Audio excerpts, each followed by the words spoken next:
Bom, gente, vamos lá retomar o nosso assunto então da análise de controle.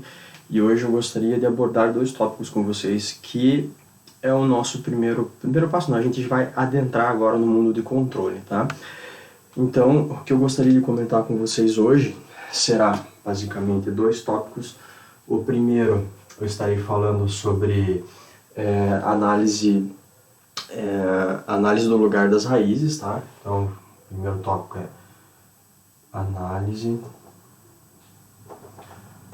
do lugar das raízes. E o segundo tópico que eu vou estar abordando com vocês vai vir a ser controlador proporcional integral derivativo, mais conhecido como PID. Tá? Por que a gente deve de comentar a respeito da análise do local das raízes? Porque basicamente ele vai estar auxiliando vocês a trabalhar, a estabelecer a estabilidade do teu sistema, tá? Então, basicamente, você vai ter uma planta, né? Como nós já havíamos trabalhado nos últimos dias. Então, basicamente, você vai ter uma planta, você vai querer controlar essa planta e você pode fazer com que essa planta vai ter polos e zeros. Você consegue movimentar esses polos e esses zeros através da presença de um ganho que você vai estar colocando no teu sistema, né? Então, basicamente, o que nós teremos? Então, voltando para o nosso exemplo simples de sempre, onde nós temos um sistema que é composto por uma entrada, nós temos o nosso somador, a nossa entrada é RDS, nós vamos ter aqui um bloco que eu vou chamar de KP, K proporcional, e nós temos aqui também a nossa planta, que é o que vocês querem controlar. Tá? Aqui a nossa saída, CDS, e a nossa realimentação. Então o que vai estar acontecendo? A tua planta ela vai ser composta por polos e zeros, certo? E esses polos e zeros, conforme nas nossas últimas aulas, elas podem estar localizadas no semiplano direito ou no semiplano esquerdo do teu plano imaginário. Então a gente vai ter lá nosso plano imaginário, o plano complexo, né? Ele é composto pelo eixo Y, a parcela imaginária, e o eixo X é onde constam as parcelas reais. Isso significa que a tua planta pode vir a ter lá então polos e zeros, e o objetivo principal é você tornar o teu sistema estável. Então, por exemplo, você tem aqui polos no teu lado direito da tua malha e você gostaria de trazê-los para o lado esquerdo para que você consiga estabelecer a estabilidade desse teu sistema. Tá? E a maneira de você observar isso, acho que a mais completa, é justamente a análise do lugar das raízes, onde através da presença de um ganho, a gente vai variar esse ganho e automaticamente vai fazer com que esses polos tendam a vir a passear, ou no caso se movimentar ao longo do teu plano cartesiano. Tá? Então é isso que a gente vai estar falando hoje, o primeiro assunto de hoje. Tá? Então, basicamente, vamos começar com a teoria do que vem a ser o lugar das raízes. Tá? Então imagine que nós temos então o sistema, onde eu vou colocar agora duas caixinhas, tá? Eu tenho a minha entrada, somador, diferenciador na verdade, mais, menos. A tua entrada é RDS. Nós vamos ter aqui um bloco que eu vou chamar de GDS. Um segundo bloco que eu vou chamar de HDS. E obviamente a nossa saída, que eu vou chamar de CDS. Só gostaria de fazer um parênteses aqui para vocês, porque quando a gente fala de análise do lugar das raízes, ele é um assunto tanto que controverso, tá? Porque é um assunto que gera muita dúvida para as pessoas e não é um assunto tão trivial, tá? Ele é complexo mesmo. Mas eu vou tentar fazer da melhor maneira possível, mostrando passo a passo a importância dele e como que vocês fazem a análise de um sistema utilizando o método do lugar das raízes, tá? Isso vai ser importante quando quando a gente for falar de controle proporcional integral derivativo, por exemplo. Apesar que a forma de você analisar um controlador proporcional integral derivativo já vai estar meio que embutido ali toda essa análise do local das raízes, tá? Ele já vai estar meio que implícito lá dentro. Então, por isso que é importante falar a respeito, então, primeiro sobre, no caso, o método do lugar das raízes, beleza? Então, vamos lá, vamos falar de teoria. Então, basicamente, nós temos o nosso bloco, nosso sistema que a gente gostaria de controlar. E se vocês utilizarem a nossa regrinha de sempre, onde nós temos aqui E de S, a gente consegue encontrar qual que é a função de transferência desse sistema. E a função de transferência, que é a saída pela entrada, ela vai ser dada, basicamente, considerando esse diagrama aqui, vai ser G de S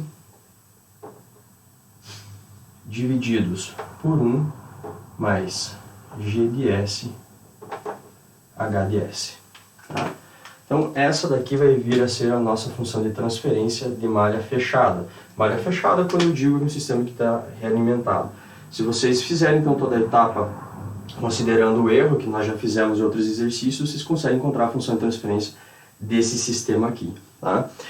E como que funciona toda essa história? Então, o que é o objetivo? Se vocês analisarem essa função de transferência, nós temos um numerador e um denominador. No numerador, como eu estou escrevendo aqui em função de GDS, lembre-se que esse GDS é uma função polinomial. No numerador, a mesma coisa, é uma função polinomial, ds, onde o grau do numerador tem que ser sempre menor do que o grau do polinômio do denominador. Tá? Então, como que nós fazemos para saber o local das raízes? Né? O que viria a ser? O local das raízes, na verdade, ele é uma ferramenta para você analisar a estabilidade do sistema. E aonde que a gente consegue estabelecer a estabilidade do sistema? Onde a gente consegue analisar tal estabilidade? Bom, como todo mundo já sabe, é exatamente no denominador da tua função de transferência. Então é aqui que a gente consegue analisar os polos desse sistema, aonde que eles vão estar localizados no plano cartesiano. Tá? E o que são os polos? Nada mais é do que as raízes desse polinômio característico do denominador. Ou seja, as raízes, se eu substituir as raízes em S, vai ser tal que todo esse polinômio vai ser zero e a função de transferência vai tender lá para o infinito. Tá? Então, nada mais do que uma revisão do que a gente já viu. E basicamente é isso que vai se tratar também a análise do local das raízes. A diferença é que agora, através da presença de um ganho, eu não coloquei aqui ainda, a gente vai colocar, mas se eu colocar um bloco de ganho aqui, eu consigo mexer nesse ganho de tal maneira que eu consigo, mudando o valor desse K, eu consigo alterar os valores dos polos, eu consigo alterar as raízes do teu denominador, que vão fazer com que a tua função de transferência tenda ao infinito. Tá? Então, por exemplo, vamos fazer só um breve resumo aqui. Vamos supor que você encontrou a função de transferência aonde o teu plano complexo, né, o eixo imaginário e o real, vai ter dois polos. Tá? Vamos supor que você colocou um ganho nesse sistema. Então, se você analisar o sistema propriamente dito somente, o denominador do sistema somente desse jeito que está expresso aqui, vai acontecer que teus polos vão estar desse lado, tá? E você vai ter um sistema instável. A partir do momento que eu acrescento um ganho nesse sistema, vai aparecer um K, que eu já vou mostrar para vocês aqui, vai aparecer um K nesse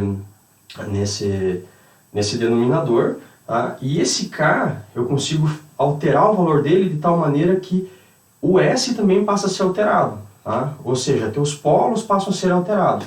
Então eu consigo fazer com que eles possam vir a se deslocar do plano do quadrante da direita, né, positivo, para o negativo, que vai tornar então o teu sistema estável. Mas só que basicamente, para que isso aconteça, que eu consiga fazer, para que eu consiga mexer nesses polos, existem algumas regras que eu devo adotar. E quais são essas regras? Bom, a primeira delas, que eu vou estar escrevendo aqui, vou apagar o diagrama em bloco aqui em cima. Tá? Qual que é a primeira regra? A primeira regra que deve de ser respeitada é que, se a gente está falando de polo, a gente tem que estar falando do denominador. Então, que basicamente o 1 mais GDS vezes HDS deve de ser igual a zero, ou mais precisamente, o teu GDS vezes HDS deve ser igual a menos 1. Tá? E também, vocês devem lembrar que como nós estamos trabalhando com números complexos, o nosso S dentro de toda essa brincadeira aqui, nada mais é do que um sigma, que é uma parcela real, mais uma parcela imaginária, que é o ômega. Tá? E quando eu faço isso, quando eu substituo esses Gs, esse GDS e o HDS são polinômios. Quando eu substituo então esse sigma e esse ômega, vai acontecer que você vai estar trabalhando com todo o sistema que é complexo. Se é um sistema complexo, ele é dotado então de módulo e ângulo. Tá? O módulo a gente consegue encontrar utilizando essa expressão aqui. Ó. Tá? E o ângulo, basicamente, vai ser dado, essa chavezinha aqui para representar o ângulo, tá? Entre o produto GDS HDS. Isso aqui tem que ser igual a mais ou menos 180 graus, duas vezes esse K é minúsculo, tá? Mais um. Onde o K, ele vai de 0, 1, 2, até o infinito. Tá? Observe que os K's aqui que for substituindo dentro dessa expressão vai tornar esse fator multiplicativo aqui sempre ímpar. Tá? E aí você chega e fala assim, tá, mas professor, de onde que você tirou isso, né? De onde que surgiu essa característica aqui que a gente está trabalhando sobre o lugar das raízes? De onde que surgiu isso daqui? Bom, como eu falei para vocês, no nosso caso aqui, os polinômios, eles são nada mais nada menos do que números complexos. Se eles são números complexos, o que está acontecendo? Eu vou estar munido de uma parcela real e uma parcela imaginária. Tá? Então, eu vou mostrar para vocês o porquê que isso aqui é verdade. Deixa eu tirar, vou apagar isso aqui. Então, o que nós temos? Nós temos basicamente que, utilizando essa expressão aqui, GDS vezes HDS tem que ser igual a menos 1. Só que tudo isso daqui, ó, todo esse termo, ele é uma parcela real e imaginária. Tá? Então, ou seja, ele é composto por uma parcela que eu vou chamar real, mais uma parcela J imaginária. Isso aqui tem que ser igual a menos 1. E todo mundo conhece a relação de Euler. Eu consigo pegar essa parcela real e imaginária e utilizar a relação de Euler, onde eu tenho E elevado a um Jθ. Isso aqui vai ter um ganho aqui, né? Um módulo, vou chamar módulo de A. Isso aqui tem que ser igual a menos 1. Tá? Mas vamos considerar que o módulo de A é igual a 1 somente para facilitar as nossas contas. Tá? Então, basicamente, o que vocês estão analisando aqui? Que o que eu tenho do meu lado esquerdo tem que ser igual a menos 1, aonde a parcela real imaginária está expressa agora em termos da relação de Euler. E esse θ, ele nada mais é do que o arco tangente, tá, da parcela imaginária sobre a parcela real. Tá? Consigo expressar esse θ aí. Beleza? Então, olha só o que acontece. Deixa eu apagar aqui em cima. Então, nós temos que o E elevado a Jθ tem que ser igual a menos 1. E a relação de Euler, ela também pode ser expressa através de seno e cosseno, certo? Então eu vou ter uma parcela que é cosseno de θ mais J seno de θ, isso aqui tem que ser igual a menos 1. Ou seja, eu tenho que encontrar os valores de θ aonde isso aqui vai ser sempre verdadeiro. Tá? Então se vocês analisarem lá onde θ for igual a 180 graus, o que vai acontecer? O teu seno vai ser 0 e o teu cosseno vai ser 1. Então, na verdade, eu consigo pegar um valor negativo, um valor positivo de 180. Mas se eu substituir aqui por menos 180 nos dois, vai acontecer que o teu seno vai ser 0 e esse cara vai ser menos 1. Tá? E esse valor de 180 graus vai ser sempre repetido. Então, imagine o seguinte, eu tenho o meu eixo cartesiano aqui, né, a parcela imaginária, parcela real. O teu 180 está aqui, 180 graus. Aqui é 0 graus. Então o que está acontecendo? Eu vou conseguir repetir toda vez esse ângulo de 180 quando eu multiplicar esse valor, esse ângulo por um valor que vai ser ímpar. Então por isso que eu faço o θ igual a mais ou menos 180 graus, 2 vezes K mais 1. Quando K for 0, eu vou ter 1, vou ter 180 graus, mais ou menos 180 graus. Tá? Quando K for 1, eu vou ter 3 aqui. Quando K for 2, 5. Então vão ser sempre, esse 180 vai estar sempre se repetindo a números ímpares. Tá? Toda vez que for um número ímpar aqui, então eu vou estar repetindo esses 180 graus. Então por isso que esse θ aqui tem que ser multiplicado então, por 2 vezes K mais 1. Tá? E aí você chega e fala assim, tá, professor, mas existe essa parcela imaginária também aqui, né? Só que como a gente está falando de plantas reais, plantas executáveis, a gente simplesmente despreza a parcela imaginária. Então, basicamente, o que nós temos do sistema, a gente pega a parcela real, então, de cosseno de θ mais j seno θ. Isso aqui tem que ser igual a menos 1. E automaticamente isso daqui vai levar, então, àquela relação que nós observamos antes, no início da aula. Onde isso aqui vai ser verdadeiro, isso aqui vai ser sempre igual a menos 1, quando o θ for igual a mais ou menos 180 graus, 2 vezes K mais 1. Tá? Então, por isso eu posso, então, representar a minha função de transferência dessa maneira aqui, ó. G ds vezes H ds. Aí eu coloco essa barrinha para representar que estou pegando o ângulo desse cara, tem que ser igual a mais ou menos 180 graus, 2 vezes K mais 1. Tá? Então, por isso que aquela relação é importante. Então, significa que o local das raízes do teu denominador, da tua função de transferência, então, relembrando a nossa função de transferência, né, que a gente estava trabalhando, a saída pela entrada, que seria CDS sobre RDS, é igual ao GDS divididos por 1 mais GDS vezes HDS. Então, as raízes elas acontecerão em determinados locais aonde tem que respeitar esse critério aqui. Tá?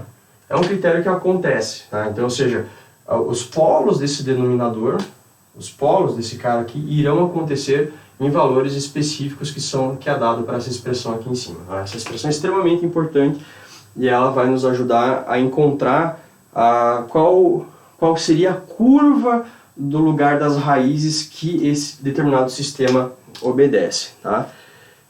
Então vamos lá. Dito isso, só faz sentido eu falar de controle de algum sistema quando eu apresentar uma forma de controle. Então imaginamos lá o nosso sistema novamente, nós temos a nossa entrada, mais, menos. Agora aqui eu vou colocar um ganho, vou chamar de Kp, e eu vou colocar a minha planta GDS aqui, e aqui o meu HDS, aonde, quando eu inserir esse ganho, aqui CDS, a minha função de transferência, saída pela entrada, vai ficar igual a um Kp, GDS, divididos por 1 mais Kp, GDS, HDS. Tá? O que muda com relação ao critério do ângulo que nós falamos antes? Basicamente nada. Na verdade, não muda nada. Porque esse ganho aqui, ele é uma parcela real. Tá? E para você ter um ângulo, efetivamente, você precisa de uma parcela real e uma parcela imaginária.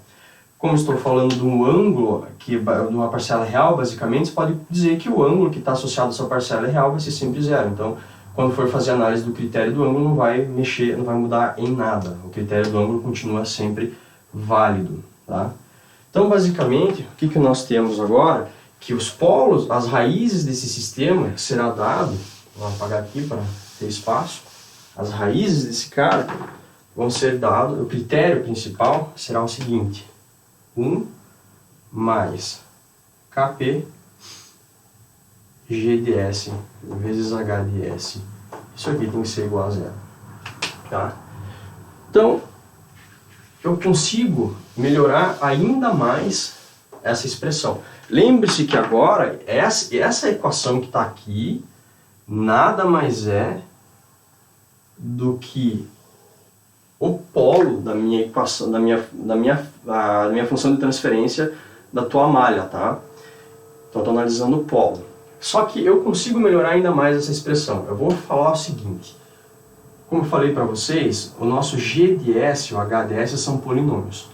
E o GdS e o HdS, eles sempre serão dados por polinômios, por razão de polinômios, tá? Então, eu tenho no numerador um NDS e o numerador eu vou chamar de MDS. Tá? E vou substituir nessa expressão ali em cima. Então, eu tenho 1 mais Kp NDS sobre MDS. Isso aqui tem que ser igual a zero. Tá? E eu consigo melhorar ainda mais essa expressão, né, onde, se eu aplicar o mínimo múltiplo comum, o máximo múltiplo comum aqui, nós vamos ter MDS mais Kp NDS, isso aqui igual a zero. Tá? Por que eu estou escrevendo essa equação? Todo mundo enxerga? Enxerga, beleza. Por que eu estou escrevendo essa equação dessa maneira? Porque eu quero mostrar para vocês o seguinte. Essa equação aqui, eu posso variar esse K, o Kp, eu posso variar ele de zero até infinito. Quando eu analisar, quando o Kp for zero, eu tenho que o meu MDS, quando o Kp for zero, eu tenho que o meu MDS é igual a zero. E quando o Kp for muito grande, esse termo aqui passa a ser desprezível e eu tenho que o meu NDS é igual a zero. O que isso significa?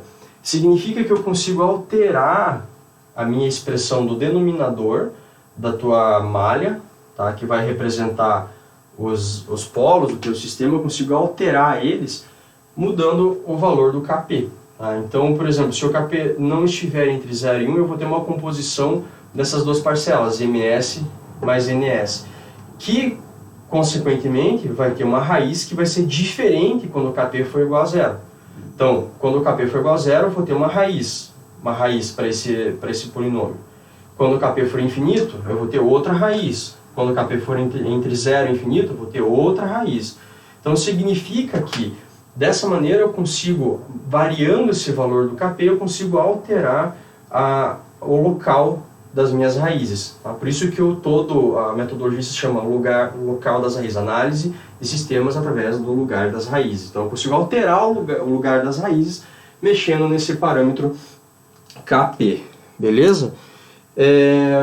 Quando eu escrevi dessa forma aqui, o polinômio, tá?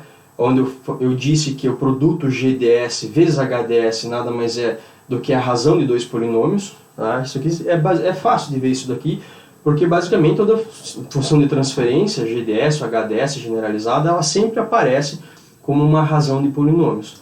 Tá? Quando eu escrevo dessa maneira, o nosso critério de ângulo fica basicamente, o nosso lá, GdS vezes HdS tem que ser igual a mais ou menos 180 graus, que vai multiplicar 2K mais 1.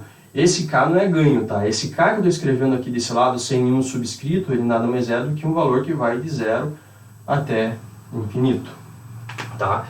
Então, quando eu substituo o GdS e HdS por essa razão de polinômios, eu fico com uma expressão que vai ser assim, ó, o ângulo vai ser teu NDS sobre MDS.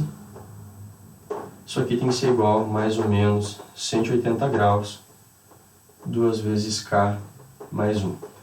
Observe que aqui o ângulo agora tem uma razão. Isso daqui é um polinômio complexo, isso aqui é um polinômio complexo. Ambos podem ser escritos na forma polar, porque tem uma parcela real e uma parcela imaginária. Quando eu escrevo esses caras na parcela polar, e esse daqui na parcela polar, significa que eu consigo melhorar essa expressão para o seguinte: o somatório dos ângulos de NDS menos o somatório dos ângulos de MDS, isso aqui tem que ser igual a mais ou menos 180 graus, 2 vezes K mais 1. Tá? Como que isso aqui surgiu? Bom, basicamente isso daqui, o teu NDS, deixa eu apagar aqui em cima, o teu NDS pode ser dessa forma aqui, ó, E na J, que eu vou chamar de φ1, ou de φs. E o teu MDS pode ser nessa mesma forma aqui, E na J, mas eu vou chamar com um ângulo diferente, θs. Quando eu faço a divisão dos dois, quando eu faço a razão dos dois, eu tenho E na J φs sobre E na J θs. Eu consigo basicamente pegar o denominador e jogar para cima.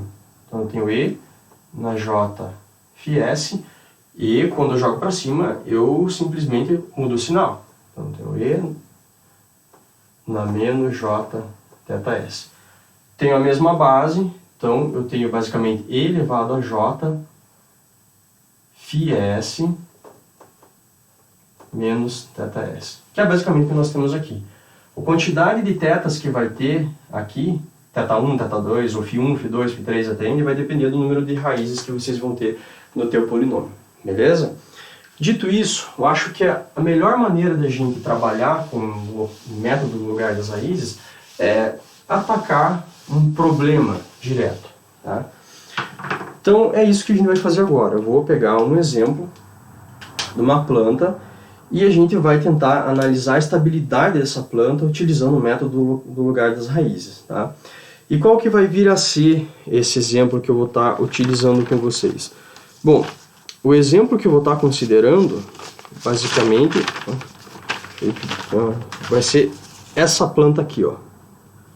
Vamos considerar que eu tenho um G de S, que é igual a K P, que vai estar multiplicando S mais 2, divididos por S ao quadrado, mais 2 vezes S mais 3. 2 vezes S mais 3. Tá? Outra coisa, o nosso H de S, por simplicidade, vai ser igual a 1. Então, basicamente, o que nós temos aqui? Nós temos uma planta, mais menos a entrada RDS, vai ter aqui um ganho, e a minha planta vai ser isso aqui tudo, S quadrado, S quadrado mais 2 vezes S mais 3, e aqui vai ser S mais 2. Tá? Beleza?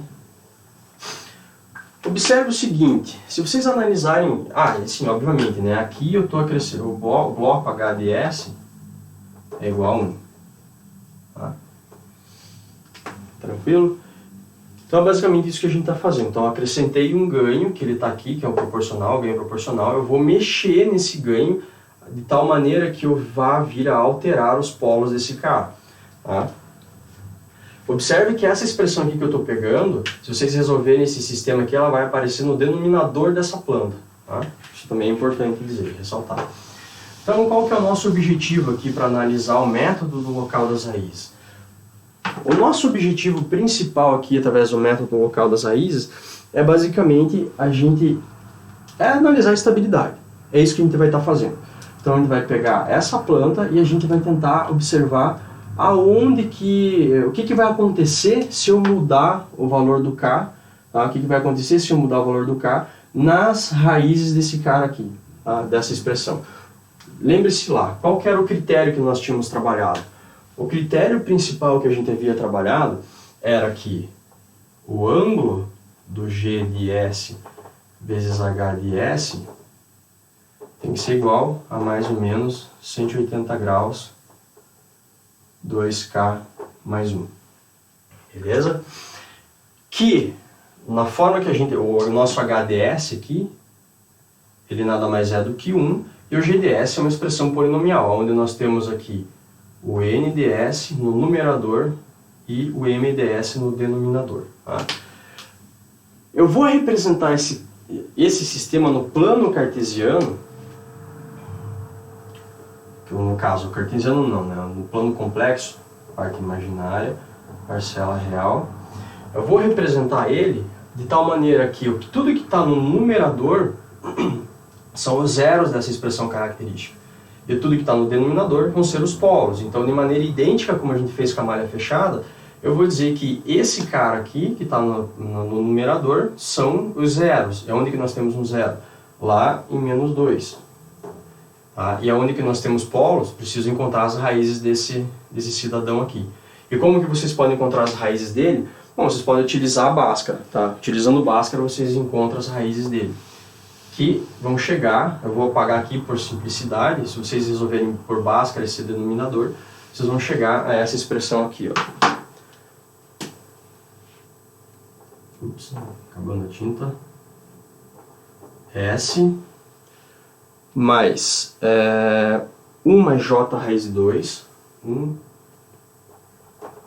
mais J raiz de 2, que vai multiplicar S mais 1 menos J raiz de 2. Tá?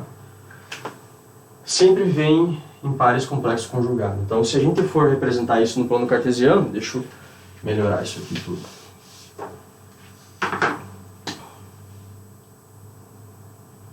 Vamos representar isso aqui no plano cartesiano. Real e imaginário. Onde que nós temos, então, o nosso zero? Nós temos aqui, vamos colocar aqui, menos 1, menos 2, 1, 2. Então eu tenho basicamente um zero aqui, vou representar por uma bolinha, e nós temos os polos exatamente em cima aqui do 1 mais J raiz de 2, onde que viria a ser 1 mais J, no caso a raiz é o menos desse cara, né? Então eu vou ter lá no menos 1, raiz mais J menos J2, então aqui embaixo eu vou colocar menos J2, e da mesma forma aqui, eu vou ter menos 1 mais J2. J2. Então eu vou unir esses caras, e aqui eu vou ter dois polos. Tá? Então, qual que é a grande sacada aqui? Observe que por si só esse sistema está estável, porque eu tenho basicamente os dois polos, no caso já do lado esquerdo, tá? já estão aqui do lado esquerdo. Então o que eu gostaria de fazer aqui? Eu queria mostrar para vocês que alterando o valor do Kp, eu consigo fazer com que esses polos vão vir a se mover nesse plano complexo aqui, mas eles vão seguir um determinado caminho, tá? Eles não vão seguir qualquer caminho, eles vão seguir um caminho que vai depender da forma que é a tua expressão e também que vai vir a respeitar esse critério aqui, ó. NDS sobre MDS, isso aqui tem que ser igual a mais ou menos 180 graus, 2 vezes K mais 1. Tá? Então, com uma expressão dessa e esse critério, os meus polos podem passear, por assim dizer, dentro do meu plano complexo através de uma equação característica que é dada por essa expressão aqui. Tá? E uma vez com essa expressão, eu consigo então saber aonde que eu posso colocar os valores, eu posso encontrar valores de K, de tal maneira que se esse K me proporcionar raízes que vão estar dentro da equação que é obtida dessa expressão aqui, significa que o nosso sistema vai estar estável. Então eu vou ter uma saída estável e eu só vou mudar basicamente algumas características do tipo se o sistema vai ser superamortecido, subamortecido, parcialmente amortecido, algo bem generalista, né, dessa maneira. E como eu tenho polos já do lado esquerdo, esse sistema não vai ter nenhum problema basicamente de não ter instabilidade. Mas se caso, a gente vai fazer um exemplo também depois, onde eu vou ter um polo aqui do lado direito. Mas se caso aparecer esse polo no lado direito, a gente obviamente vai estar dizendo que o nosso sistema já não é mais estável. Então eu vou utilizar esse mesmo critério para pegar esse polo e tentar trazer para o lado esquerdo, mudando o valor do ganho. E como que a gente faz isso? Bom, o procedimento que a gente faz para chegar na expressão característica que é dada por essa equação aqui, tá? Qual que é a forma da equação que isso aqui vai me dar, que consequentemente vai me produzir aqui um caminho específico no meu plano cartesiano, é o passo que eu vou estar mostrando para vocês aqui, passo a passo. Então vocês não precisam decorar o resultado final. Vocês têm que entender qual que é o procedimento que eu fiz para fazer para chegar até a expressão final. E a gente vai encontrar curvas aqui que vão representar o local das raízes, por onde essas raízes podem passear para que eu consiga sempre manter a estabilidade do meu sistema. Tá? Então, como que nós fazemos isso? Vamos lá, vou apagar toda essa brincadeira aqui e vamos para a matemática. Tá? Não tem saída, tem que ir lá para a matemática. Outra coisa muito importante. Depois que nós encontrarmos qual que é essa equação do local das raízes, no caso essa curva do local das raízes, a gente consegue encontrar qual que vai ser o valor do ganho. Tá? Eu vou mostrar para vocês como a gente faz isso também. Apaguei o polinômio, mas não precisava apagar o polinômio. Eu vou reescrever ele aqui de maneira diferente. Então, qual que é o critério que a gente está buscando? A gente está buscando esse critério aqui. NDS sobre MDS. Isso aqui tem que ser igual a mais ou menos 180 graus, 2 vezes K mais 1. Como o nosso polinômio nesse formato aqui, ele é dado para essa expressão KP S mais 2 sobre S quadrado mais 2S mais 3, eu acho. 2S mais 3, é isso? Isso, 2S mais 3. Então, ele já está no formato que eu quero, NS sobre MS. Lembre que eu falei para vocês que o KP, em termos de ângulo, por ele ser uma parcela real, ele não vai afetar, porque o ângulo com o eixo real vai ser zero. Tá? Então, não vai alterar em nada. Então, eu posso simplesmente não levar ele adiante nas nossas contas. Tá? Ele vai aparecer depois, quando quiser analisar de fato qual que é o valor de K para um determinado valor de polo em cima da equação que isso aqui for dar, beleza? Então isso aqui tem que ser igual a mais ou menos 180 graus, 2 vezes K mais 1. E aí como que nós trabalhamos nesse critério? Lembre-se lá do que eu falei para vocês, o que é o nosso S? O nosso S ele é composto por uma parcela real, mais uma parcela imaginária. Então o que eu vou fazer? Eu vou substituir essa expressão, S igual, no caso o S que está nessa expressão, por isso daqui, tá? Por exatamente essa parcela real e parcela imaginária. Só que ao invés de utilizar o denominador dessa maneira que está aqui, eu vou escrever ele em formato das raízes que a gente havia encontrado. Então eu vou apagar toda essa brincadeira aqui para abrir espaço.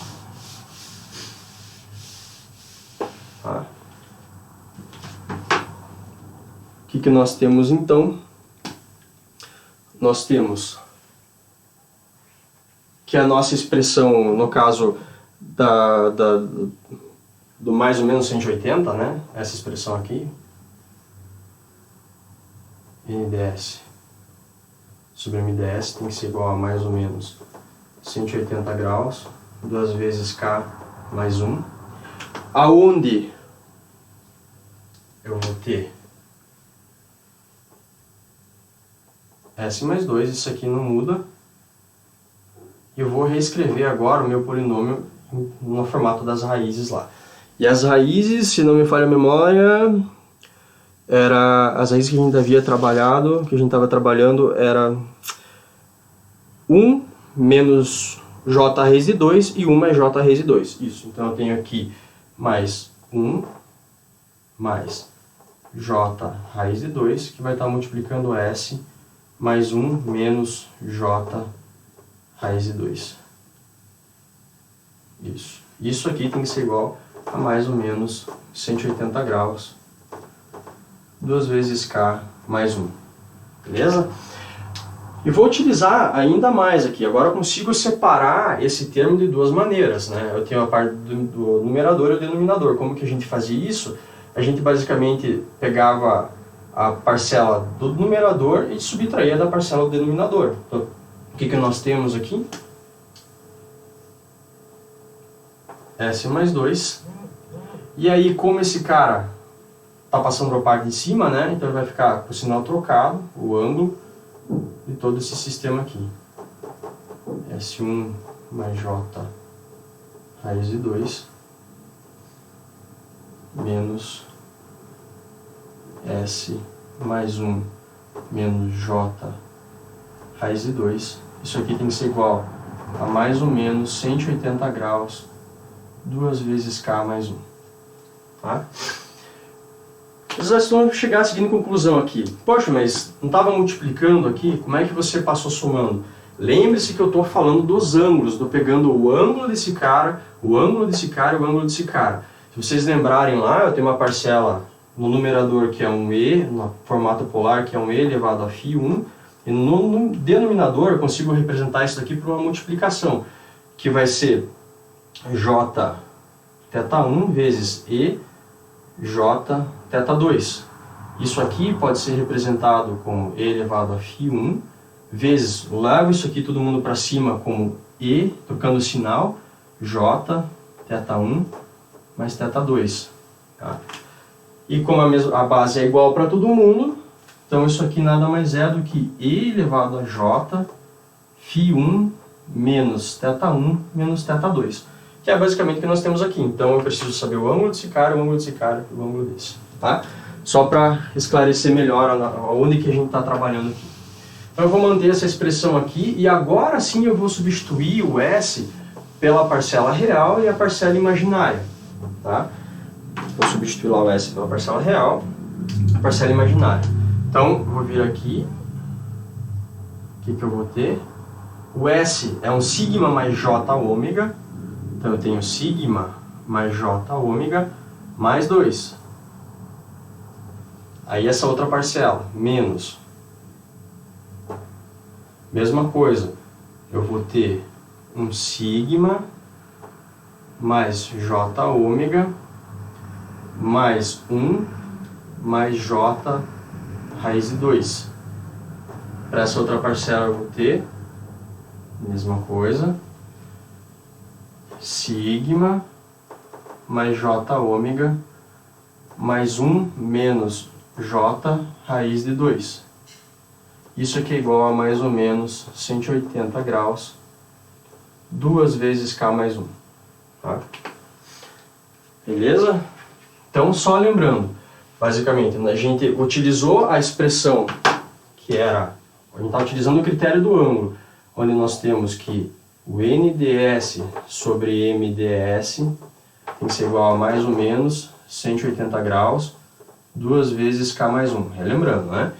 Aonde o polinômio é o que a gente tinha representado, tem um S mais 2 em cima e tem a raízes complexo conjugado embaixo, tá? Que é dado por esse 1 mais J raiz de 2 e 1 menos J raiz de 2. Tá?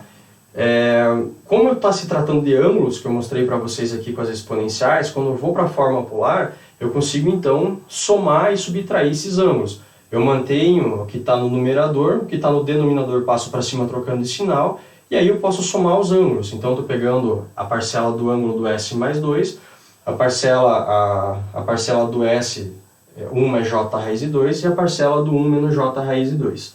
Beleza? E aí, o que a gente faz? A gente substitui o S pelo sigma mais j ômega, que é essa expressão aqui em cima. E aí, o que nós fazemos? Qual que é a próxima etapa agora? Bom, se nós estamos falando de ângulo, o que é ângulo propriamente dito? Lembre-se lá, isso aqui basicamente vai tentando fazer uma revisão junto com números complexos.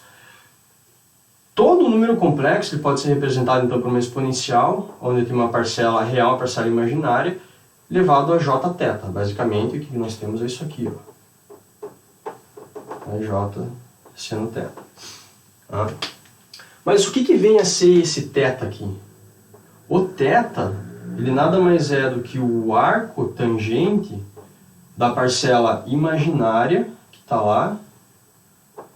Isso aqui vai ter um número, que eu vou chamar de B, e isso daqui é um número que eu vou chamar de A. Ou melhor, vamos tratar da forma que está aqui. Isso aqui vai ser um sigma e isso daqui vai ser um j ômega, por exemplo. Então vai ser o arco tangente da parcela imaginária, que é o ômega, sobre a parcela real. Tá? Beleza? Eu vou simplificar esse arco tangente, os matemáticos vão me matar, mas beleza, eu vou escrever isso aqui como tangente na menos 1, da parcela imaginária sobre a parcela real. Tá? Beleza.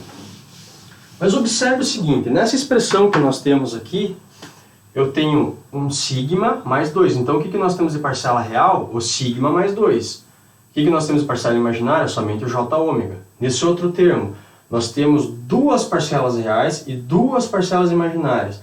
Então o sigma mais 1 são duas parcelas reais, o j ômega e o j2, duas parcelas imaginárias. De mesma maneira daquele lado. Como que eu represento, então, isso aqui a ângulo? Então, basicamente, eu tenho, se eu quero saber o ângulo, é tangente na menos 1 da parcela real, da parcela imaginária, que é o ômega, sobre a parcela real, que nada mais é do que sigma mais 2. Menos, isso aqui é ângulo também, então, tangente na menos 1 da parcela imaginária. O que nós temos de parcela imaginária? Ômega mais raiz de 2 divididos pela parcela real, que é sigma mais 1. Mesma maneira do outro lado. Eu tenho tangente na menos 1. Qual que é a parcela imaginária? Vai ser ômega menos raiz de 2 sobre sigma mais 1. Beleza? E obviamente isso daqui é igual, vou colocar aqui embaixo por questões de espaço, mas isso aqui é igual a mais ou menos 180 graus, 2 vezes k mais 1. Então, eu tenho ângulo em todo lado, né? Lembre-se que aqui, por mais que tenha colocado a expressão, essa barrinha aqui significa que eu estou pegando o ângulo desse cara. Essa barrinha, estou pegando o ângulo desse cara. Essa barrinha, o ângulo desse cara. Do lado de lá eu já tenho o ângulo. Como que eu pego o ângulo de cada um? Para essa regra aqui da tangente. Tá? Qual que seria a próxima etapa agora? A próxima etapa, eu vou relembrar vocês um pouco de matemática básica aqui. Se vocês não lembram dessa expressão, acho que basicamente seria importante vocês relembrarem da seguinte expressão. Eu vou colocar aqui, ó. Tá? Tangente, não é arco tangente agora é a tangente. Tangente de x mais ou menos y, isso aqui é igual tangente de x, nem eu lembro também, é isso, tangente de x mais ou menos tangente de x mais ou menos tangente de y, divididos por 1, aí aqui no caso menos mais tangente de x vezes tangente de y. Tá? Isso aqui é uma formulazinha básica lá de trigonometria, lá do segundo grau que vocês aprenderam, que é onde a tangente da diferença ou a soma de dois ângulos, ela é dada por essa expressão aqui. Tá? E a gente vai utilizar essa expressão justamente aqui, tá? Nesse sistema que a gente está tentando resolver. Então, olha só. Para dar continuidade, eu quero transformar então isso daqui, como isso aqui é tudo tangente, muita atenção agora, tá, gente? Porque olha só, esse tangente na menos 1, isso aqui é ângulo. Ângulo. Isso aqui tudo também é ângulo. Isso aqui é ângulo, isso aqui é ângulo. Tá? E quando eu calculo a tangente, eu estou calculando a tangente do ângulo. Então eu vou estar aplicando aquela fórmula para calcular a tangente de cada um desses caras aqui. Tá? Então isso aqui é ângulo, isso aqui é ângulo, isso aqui é ângulo, que está do lado direito também é ângulo. Então eu quero deixar... Então eu tenho lá tangente de x mais y. Eu quero deixar essa expressão aqui com algo semelhante, dessa maneira aqui. Tá? Como que nós fazemos isso? Bom, eu vou pegar esse cara aqui e passar lá para o lado direito. Tá? E aí eu vou ficar com esse termo aqui e esse termo aqui do lado esquerdo. Porque aí eu consigo me livrar desses sinais negativos. Tá? Então, eu vou apagar aqui em cima e vou fazer ali em cima exatamente esse procedimento. Então, como é que ficaria? Eu não vou utilizar aquela função ainda, tá? Aquela regra de trigonométrica, eu só vou melhorar essa expressão aqui. Então, o que, que nós temos? Eu vou passar esse primeiro termo lá para o lado direito, então eu vou ter menos tangente na menos 1 desse termo aqui, ômega, mais raiz de 2 sobre sigma mais 1. Esse outro termo aqui, menos tangente na menos 1, ômega menos raiz de 2 sobre sigma mais 1. Isso aqui é igual, vou passar esse cara para lá agora, vai ficar menos tangente na menos 1, ômega sobre sigma mais 2, e aí mais ou menos 180 graus. Estou sem espaço aqui, me perdoem por isso. 2 vezes K mais 1. Mas ficou claro qual que é a ideia principal. Agora eu vou apagar tudo isso aqui embaixo. Tá? Observe que legal agora. Agora, como eu tenho menos aqui, menos aqui, menos aqui, e aqui tenho mais e menos, eu posso simplesmente multiplicar todo mundo por menos 1. Então isso aqui fica mais, isso aqui fica mais, isso aqui fica mais, e esse aqui fica menos mais. Tá? Praticamente não alterei nada. E agora sim eu vou aplicar aquela regrinha da tangente, porque observe, isso aqui é ângulo, isso aqui é ângulo, estou somando dois ângulos. Né? Então a regra diz o seguinte: tangente da soma de dois ângulos tem que ser igual tangente do primeiro ângulo mais menos tangente do segundo ângulo divididos por 1 menos mais tangente do primeiro ângulo vezes a tangente do segundo ângulo. Tá? Então, qual que é o rumo natural das coisas aqui agora? É aplicar tangente em todo mundo que está nessa expressão. Porque isso aqui é ângulo, então eu posso aplicar tangente, não tem problema nenhum. Então, fazendo isso, o que eu vou ter? Deixa eu ver se vocês... Está bem apagadinha a caneta, não ficando sem tinta já. Eu vou apagar essa expressão aqui, vou fazer em preto, só para ficar melhor. Mas eu vou aplicar a tangente em todo mundo nessa expressão aqui em cima. Então eu vou ter... Fazer melhor, isso aqui ó, vou chamar de θ1. Isso aqui eu vou chamar de θ2. Isso daqui eu vou chamar de θ3. E isso daqui eu vou chamar de θ4. Então, basicamente, eu vou aplicar tangente em todo mundo. O que eu vou ter? Tangente de θ1 mais θ2. Isso aqui é igual a tangente de θ3 mais θ4. Tá? E aqui eu vou aplicar a regrinha agora. A regrinha tem que ser válida para os dois lados, né? Então, basicamente, o que eu vou ter? Como é mais aqui, então eu vou ter, para esse primeiro lado, eu vou ter tangente de θ1 mais tangente de θ2 divididos por 1 menos tangente de θ1 vezes tangente de θ2. Tá? Isso aqui é igual tangente de θ3, tangente de θ3 mais tangente de θ4. Isso aqui vai ser divididos por 1 menos tangente de θ3 vezes tangente de θ4. Observe o seguinte aqui, θ4 ele é 180 e ele sempre vai ter esse 180, vai ser sempre repetido em números ímpares, né? Então basicamente aqui vai ser sempre 1, 3, 5, 7, então esse 180 vai estar sempre repetido, tá? O que é a tangente de 180? Isso aqui é zero, isso aqui é zero. Então como que fica a minha expressão final? Eu vou apagar aqui no meio. Eu vou ter isso aqui, ó. Tangente de θ1 mais tangente de θ2 divididos por 1 menos tangente de θ1, tangente de θ2. Isso aqui vai ser igual tangente de θ3 divididos por 1. Isso aqui é zero. Qual que é a próxima etapa? Bom, basicamente é substituir agora o que é a tangente. Observe aqui agora, muito importante.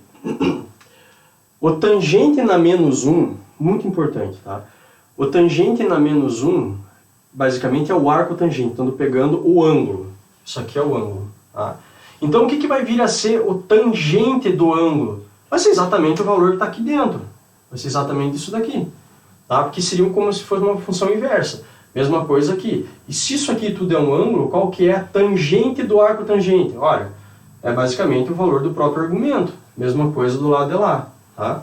Então, basicamente, agora, o que eu vou ter que substituir? O tangente de θ1, por isso que está em vermelho. Tá? Deixa eu fazer em vermelho aqui desse lado também. E aqui é zero. Então não vai influenciar em nada. Então, basicamente, o que nós temos? Eu tenho no primeiro membro aqui, nessa primeira parte, eu tenho ômega mais raiz de 2 sobre sigma mais 1 mais tangente de θ2, que é aquele cara lá, ômega menos raiz de 2 sobre sigma mais 1. Tá? Isso aqui divididos por 1 menos aí o produto. Vou fazer assim, ó. Vou escrever e depois eu coloco parênteses para separar. Produto desses dois. Então eu tenho ômega mais raiz de 2 sobre sigma mais 1. Ômega menos raiz de 2 sobre sigma menos 1.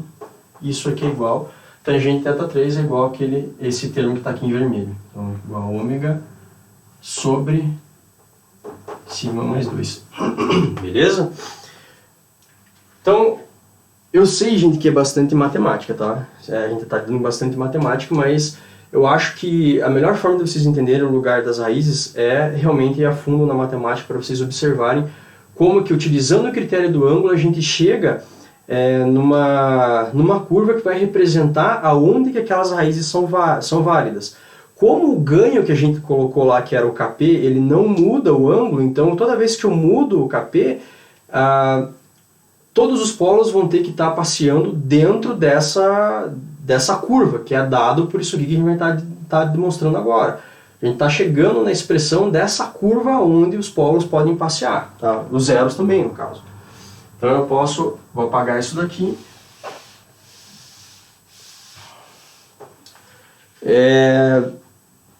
Depois eu acho bacana vocês tentarem resolver o que tem que ser feito agora aqui. É essa expressão que sobrou. Deixa eu apagar aqui para apagar isso aqui.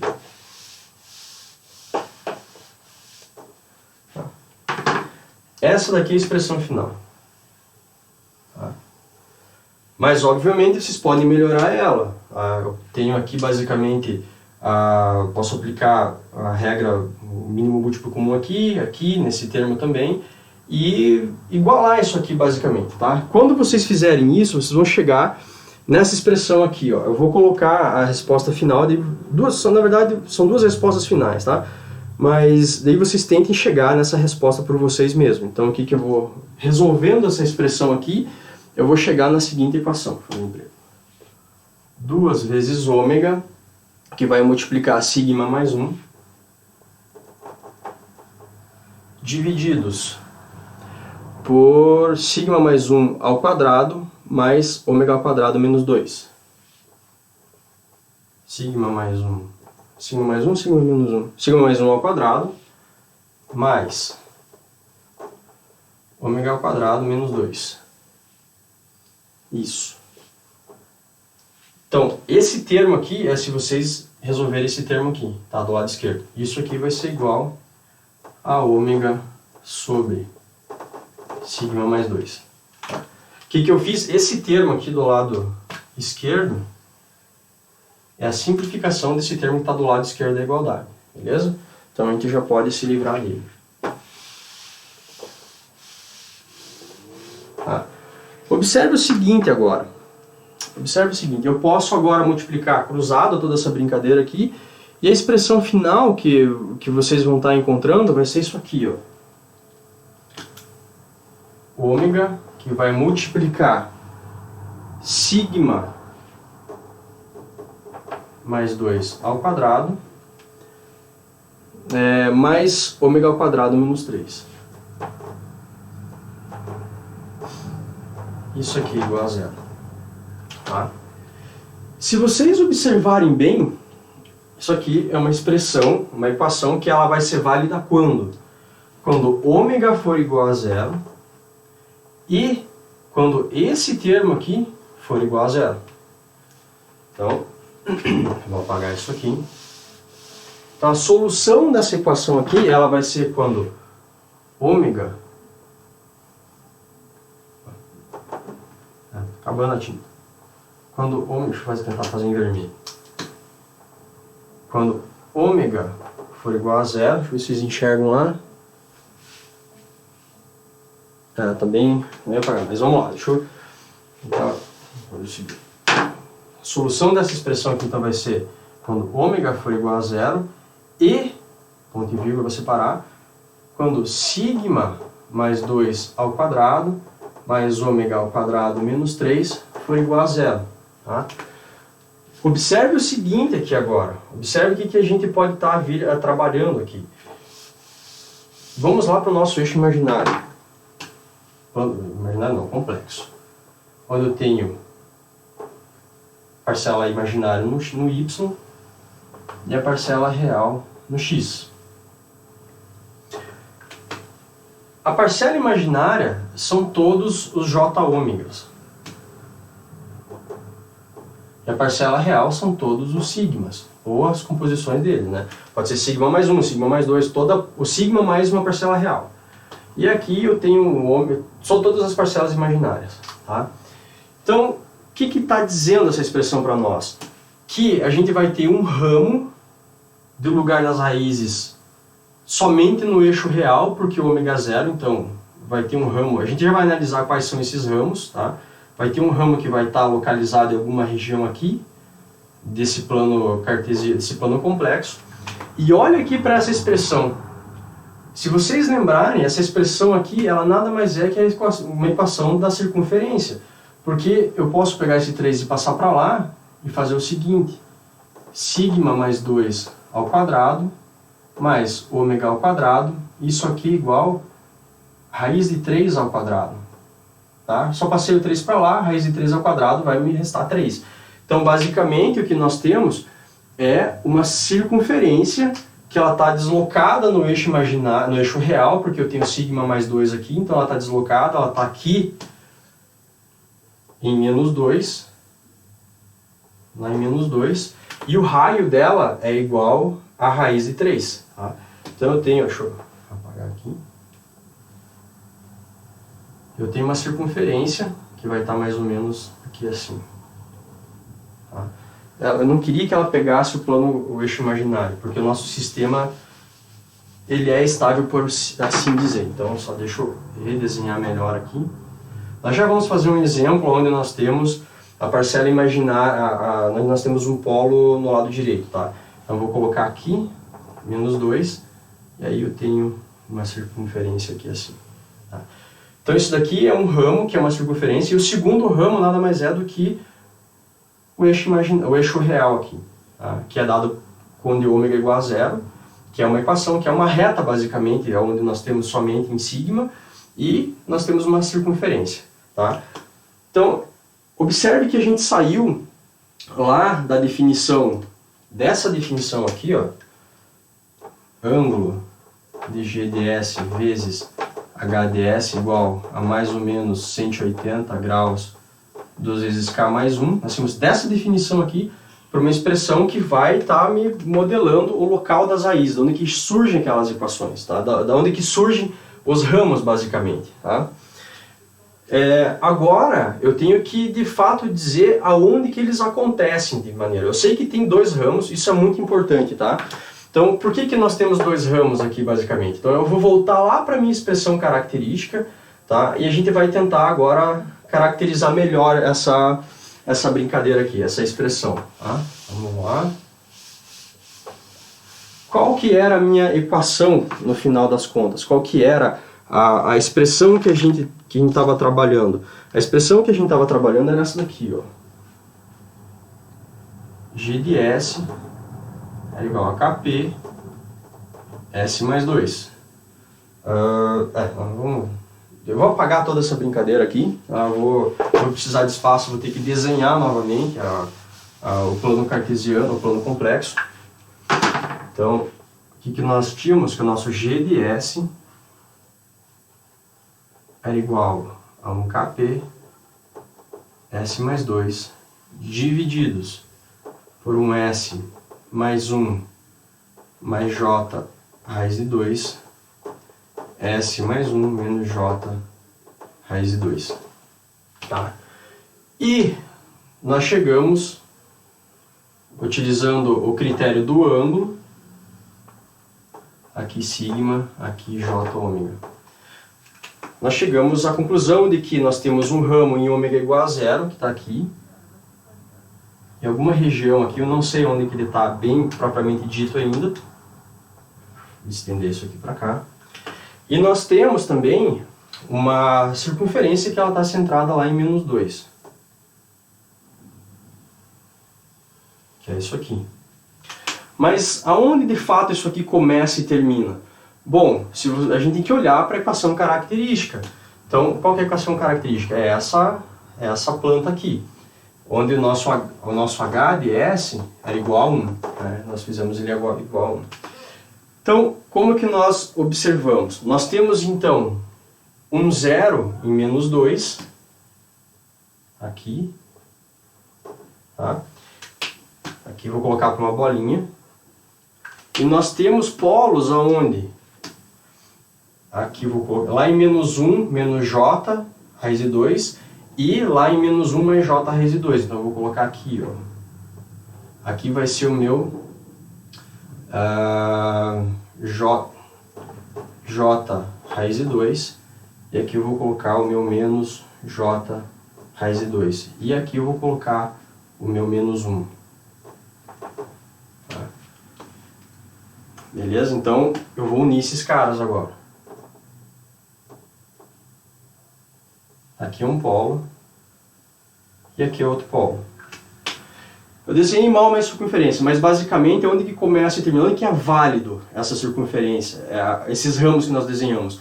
Bom, nós encontramos que em ômega igual a zero é um ramo que poderia estar ocupando todo o eixo real, mas na verdade nós temos um polo, aliás um zero que está aqui no lado esquerdo, então basicamente a reta que a gente está trabalhando no eixo real, ele não é composto pelo quadrante do lado direito, que é onde torna as coisas instáveis. Então e aqui também, vou apagar aqui, vamos deixar em preto tudo. Então basicamente, em ômega igual a zero, ele vem daqui e vai lá para o infinito. Tá? Esse é o ramo, porque nós temos um zero lá em menos 2, e as coisas saem basicamente da raiz característica onde você está tentando calcular, beleza? E eu desenhei mal a minha circunferência, mas basicamente quando eu desenhasse ela teria que passar exatamente em cima desses polos aqui. Tá? Só que a diferença é que eu não vou ter esse outro, a continuação dessa circunferência, justamente porque eles devem começar nas raízes, tá? Nas raízes. Então observe o seguinte aqui, eu consigo então fazer, no caso, mexer nos polos dessa equação aqui, desse sistema, mudando o valor do ganho. Quando eu mudo o valor do ganho, eu consigo fazer esses polos passearem exatamente em cima dessa curva aqui. Tá? Eu poderia pegar esse polo, por exemplo, e trazer ele justamente próximo do zero. Poderia pegar esse polo e trazer um pouco mais para cá. Fazer esse caminho aqui. Mas observe que esses polos só podem passear dentro da equação que nós encontramos. Tá? Dentro da curva que nós encontramos. Eles não podem ir mais distante do que isso. Tá?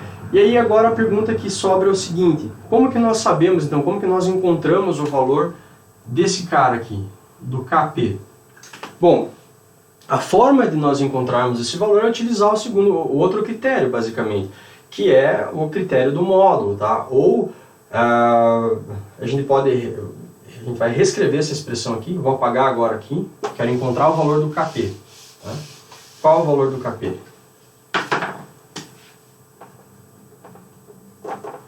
Qual é o valor dele? É isso aqui que eu quero encontrar, eu não sei ele, qual que é o valor. Como que nós fazemos? Então, basicamente,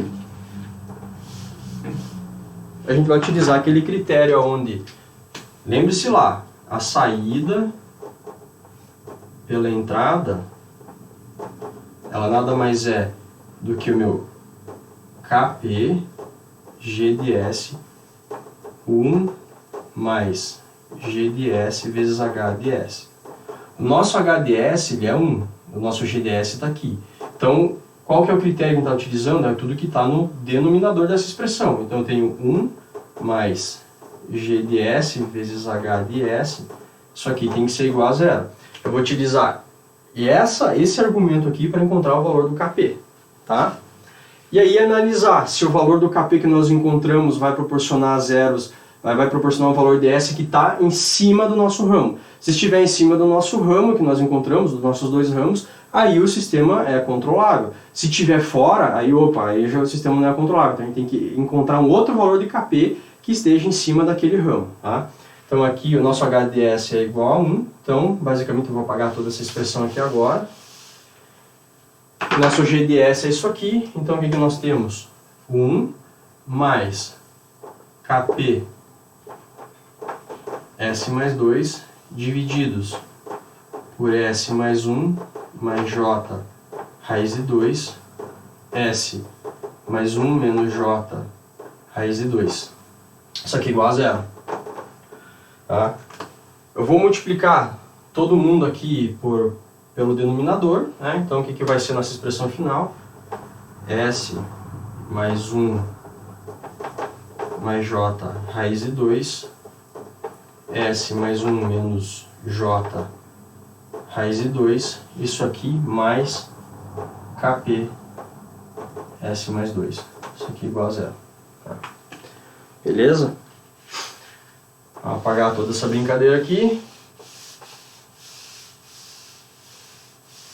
Agora observe o seguinte, eu vou deixar para vocês encontrar basicamente essa expressão, porque eu quero mostrar para vocês, só quero comentar com vocês como que a gente encontra o valor do K.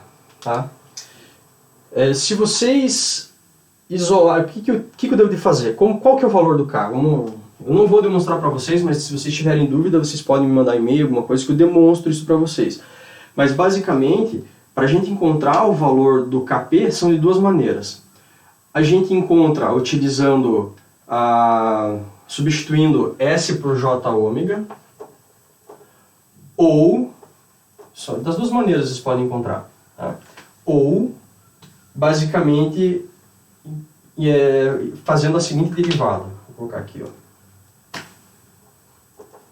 A derivada de KP em relação a S tem que ser igual a zero.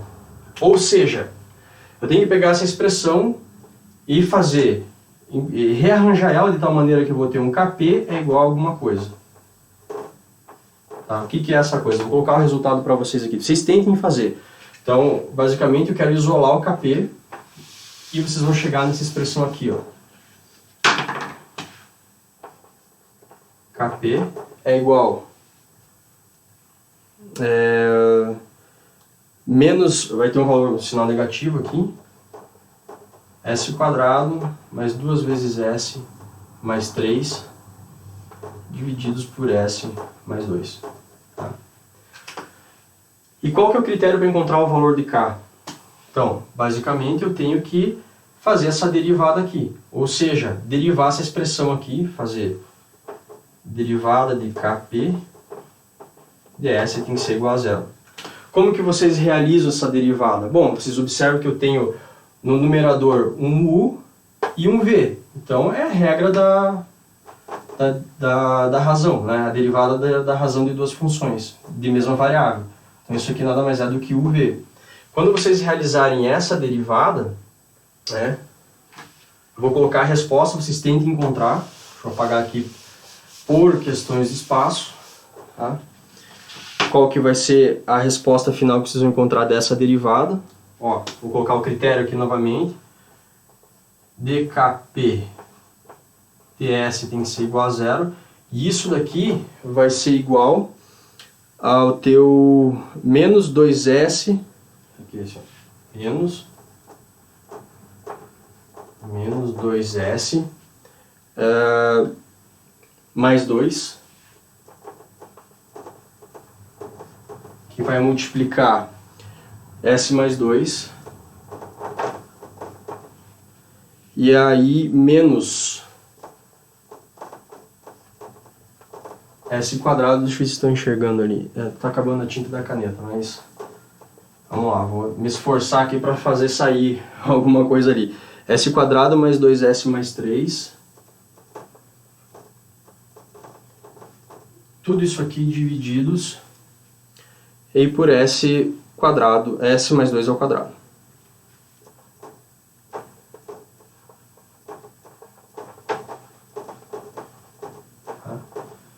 Então, basicamente, é pegar essa expressão e igualar a zero. Então, posso tirar isso daqui. E quando igualar a zero, eu posso encontrar o valor do s. Tá? Quando vocês resolverem isso daqui, quando vocês resolverem essa expressão aqui toda, vocês vão chegar numa equação de segundo grau, que vai ser isso aqui, ó. S quadrado, acho que já está bem ruim de vocês conseguirem enxergar, mas vamos lá. S quadrado mais 4s mais 1. Isso aqui é igual a zero. Aí vocês podem resolver isso aqui por Bhaskara. Quando vocês resolver isso aqui por Bhaskara, vocês vão encontrar dois valores. Vão ter um S1, que vai ser... acho que vocês não enxergam ali, vou fazer aqui do lado. Vocês vão encontrar o valor de um S1, que vai ser igual a menos 0,2680.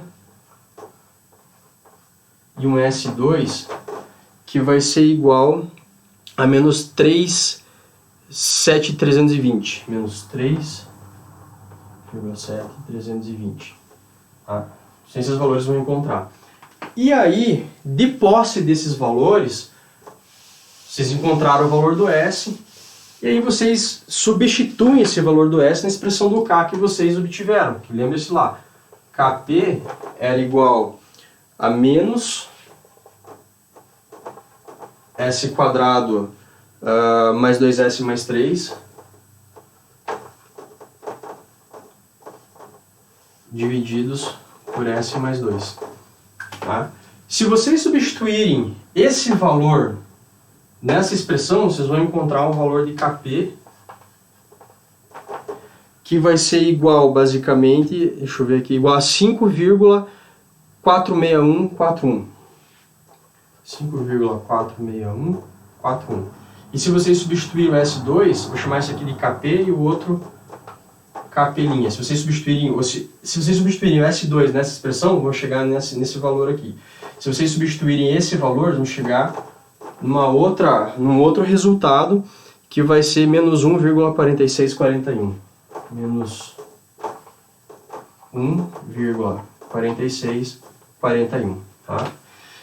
E aí, vocês vão analisar o seguinte. naquela curva que nós desenhamos, vocês podem observar que esse cara aqui, ó, esse S1, ele não está lá no lugar das raízes. Ele não pertence, porque a curva que nós desenhamos, deixa eu ver se eu consigo fazer aqui no cantinho. Aqui. Vou apagar essa expressão, acho que fica mais fácil. A curva que nós desenhamos, ela era composta por 2 ramos, tá? Vou fazer aqui, aqui eu tenho um eixo imaginário, eixo real. Então eu tinha um ramo que começava lá em -2 e vinha até o infinito, e tinha um outro ramo que era uma circunferência desse jeito aqui. O S1 que vocês encontraram, ele é puramente real. Então esse valor de -0,26, ele está localizado mais ou menos aqui assim. Está localizado em alguma região aqui. Significa que ele não está dentro desse valor aqui das equações que nós encontramos. Vou fazer em vermelho. Já o segundo valor de -3,73 já está em alguma região aqui assim. Ou seja, esse segundo KP, esse primeiro KP, esse valor de KP que vocês encontraram, está dentro dos ramos, está dentro do ramo. Então significa que o teu sistema está estável. Tá? Agora, se você colocar o valor de um KP que é basicamente igual a esse daqui, ele não vai estar dentro do... Aliás, que vai ser igual a esse cara aqui, que vai ser... se vocês substituírem esse S1 na tua expressão, que vai encontrar esse valor de KP. Então, se vocês forem para o ramo das equações que nós encontramos, se vocês observarem esse -0,2680, não está dentro do ramo do local das raízes. Então, significa que você não vai estar com um ganho que não faz parte do teu sistema. Ou seja, o teu sistema não vai estar respondendo de maneira condizente. Tá? Observe o seguinte, que para esse exercício, basicamente, tem bastante matemática, tá? Eu vou fazer, acho que vocês conseguem enxergar isso. Tá, esse valor aqui vocês conseguem enxergar a parte dele, não, beleza. Eu vou fazer um segundo exercício, nós já estamos basicamente aqui com 1h21 de aula, bastante coisa para esse tema. Eu vou fazer mais um exercício, tá? Mas eu vou pausar o vídeo agora porque eu estou sem tinta na caneta, eu vou voltar num segundo vídeo. Eu quero fazer um segundo exercício com vocês disso, aonde basicamente nós vamos encontrar a estabilidade do sistema. E a estabilidade do sistema, ele vai ser basicamente, ao invés de utilizar a derivada aqui do K em relação a S, a gente vai estar utilizando a substituição de S por J ômega. Tá? A gente vai fazer um segundo exercício basicamente disso. Beleza, gente? Então, até daqui a pouco.